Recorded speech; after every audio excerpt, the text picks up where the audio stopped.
Hey everybody, it's Joe, Redneck Collector, coming at you with another video. Uh, haven't done one in about a week, so definitely still been picking up stuff. And I thought about, a good topic. I am, for all intents and purposes, a pretty well a budget collector. I don't, I pick up some bigger cards, but I think overall, I mainly stick with lower grade, and I'm trying to stretch my hobby dollar, as I'm sure a lot of you are, and just thought I would do a video on how to build a vintage collection on a budget. Just my thoughts on that. And everybody's budget's different, and I get that. But I think some of the things that I wanted to talk about really, could be friendly for just about any budget. I may do kind of, maybe not a series on this, but I may do some other videos on this. People have said that before. Hey, you ought to maybe do a video, because I do tend to find deals, and I find them on eBay. I mean, definitely they can be had at shows from time to time, but eBay is my choosing ground. Some people go to flea markets and yard sales, and I used to do some of that, but I just don't have time. But I can, surf eBay from just about anywhere. So that's kind of replaced that for me, and it's kind of a conduit, if you will, for me to continually build my collection. And I buy a lot of stuff that, maybe other people wouldn't want, but I'm happy to have. And I don't fancy myself a dealer by any means, but I'm not afraid to, upgrade sometimes or move something in a deal to get something better in the future. But for the most part, I keep, probably 80 or 90% of what I buy, I end up keeping. But I thought today the good topic would be buying lots, searching eBay for lots of cards. And one of my biggest things that I can give as a piece of advice is keep your search terms generic, right? Sometimes I'll search for just a year of card. Like if I love 1954 Topps, so I might put in 1954 Topps. I also really like 1976 Topps, so I might put 1976 Topps in there.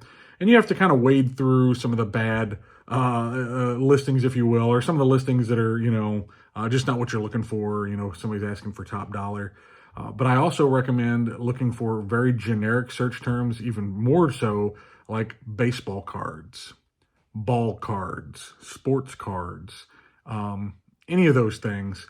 I've bought tons of listings that just weren't optimally listed, so there's less eyes on them. Chances are that person is not a collector. They're not trying to get top dollar, and they just want to move on from that. So I would say that there's a ton of opportunity to grow your collection the same way. In fact, sometimes I hesitate to give away some of my tips and tricks. Not that they're that secretive, but, and I don't, it's not like I have a far-reaching audience. I appreciate all of you, though, and I thought I would go ahead, and maybe y'all don't know this and like to help you out with your collection. So with that being said, I'm going to show you some lots that I've picked up in the last couple weeks. They're not going to knock your socks off. If you want, I know I've got quite a few newer subscribers. If you haven't seen my Redneck Grow collection videos, I would say would knock your socks off what I was able to do there. And it was just, dumb luck. It was a lot that I bought, got a really good deal, paid less than $1 a card for, Mickey Mantle and Hank Aaron and Johnny Bench rookie card and all kinds of stuff. So if you watch those, I broke that up into 3 parts. And I do have some cards coming back from grading as part of that collection here before too long. So, anyway, I'm going to flip the camera around for this one because I want to give you kind of a close-up of these cards. And by no means am I going to oversell these. I'd say for most part they're lower grade, but they're Hall of Famers, right? And for me, I would rather have a low-grade Hall of Famer than no Hall of Famer. So, and I may get that opportunity to upgrade it. In fact, sometimes I buy a lot and I get a better version of a card that I've got. Then I know I can take that one and I can trade it or sell it and move it into something else that I would like. So, but anyway, I'm going to flip my camera around and I'm going to show you these 3 lots that I picked up in the last couple of weeks and let you see kind of some of the things that are out there.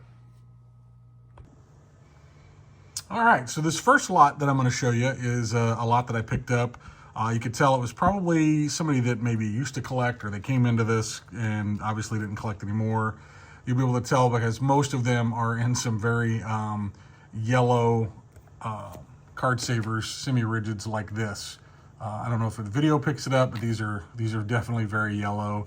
The overall condition of these cards is not super great. Some of them are really centered though, like it's a really centered, 76 Oakland A's team card. There was a couple over here that still need to be sleeved. There's, Jim Bunning 70. It's definitely got a crease in it.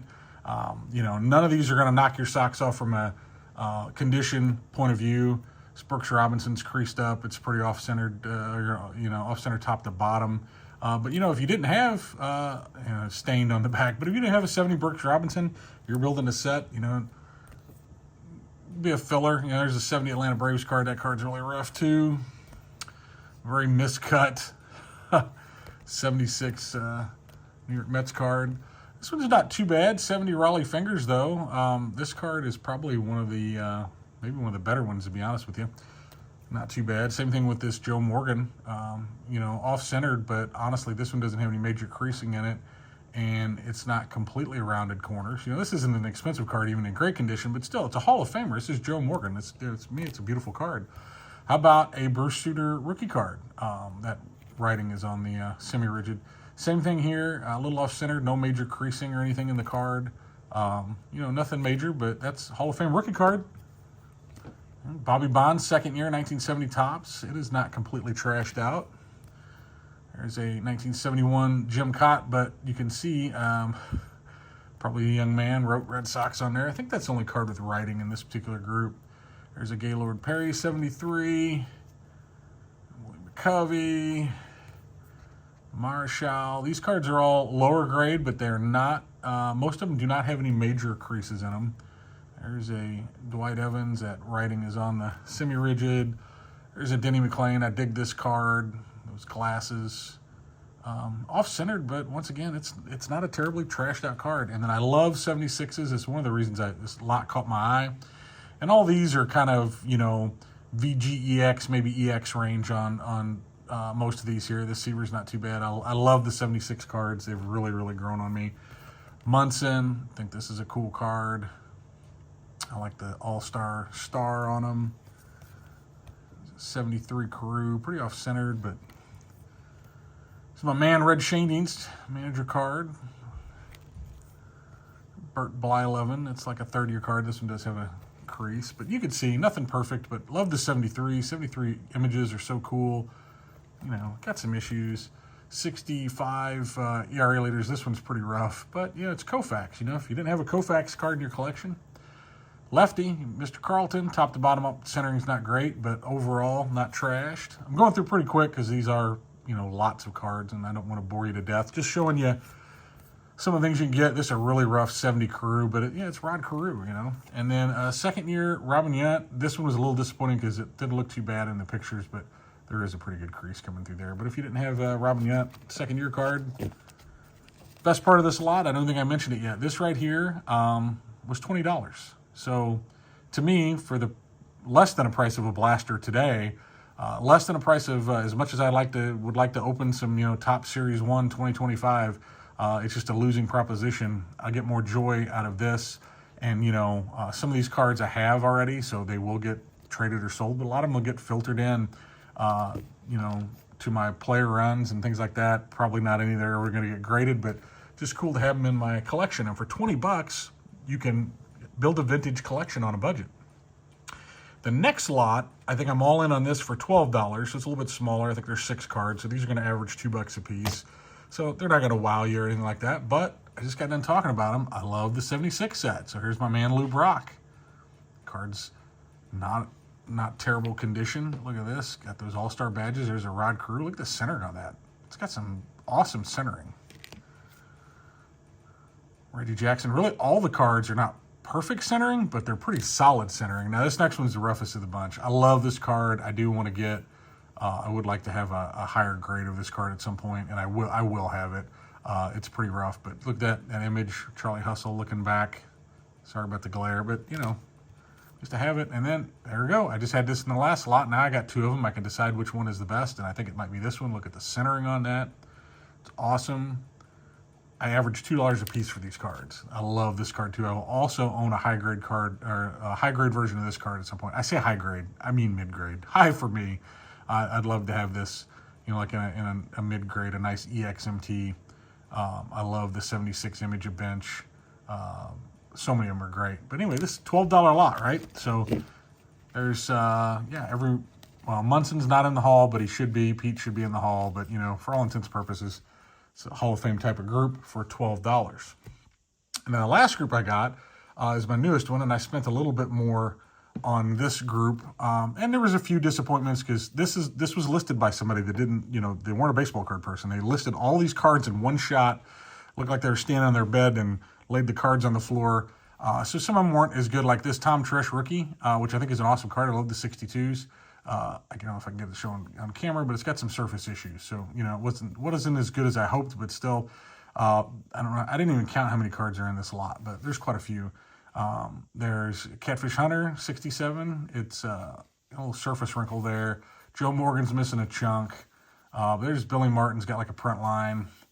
Whitey Herzog is a little off center, but they got these cool, I believe these are the 61 Fleer all-time greats. There's Tony Lazzari, there's a big train Walter Johnson, there's John McGraw, Dazzy Vance, George Sisler. I didn't really own very many of those. That was kind of cool. And then after that, it's just strictly some commons. Although I will say, Mr. Eddie Watt, shout out to Drew, Clean Cheap Shots, and Mr. Mangini and Dan having the live with him the other day. He's such a character. You gotta, if you haven't watched that, watch the interview with Eddie Watt. Watch any of Drew's stuff on Eddie Watt. He's a really cool guy and had a solid major league career. So that was cool to pull that out of there. But the rest of these are and Jimmy Pearsall, just some commons, right?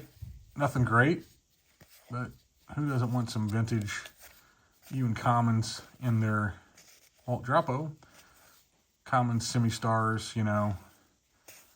big old stack of them. Actually, there's more 60s than there was anything. So, Bill, if you see any of these you need, they're yours. I got this. And then the cream, if you will, of this group, and none of these are perfect either, but the card that caught my eye from the whole group is 61 Maris MVP. Centering's not too bad, but man, it's got some surface wrinkles and stuff. It's not a perfect card. I don't want to oversell it, but I didn't have this card. It's a beautiful card. I love the red. Sorry about the glare. I love the red color, the image. So cool. Definitely drew me in. I already had this one. This one is a little rough too, but man, it's, 68 Al Kaline. Who doesn't want that? 62 Ernie Banks. That corner up there is actually, definitely a problem, but no creasing, nothing. The main image is nice. I really like this card. I thought this was a pretty solid find in this group.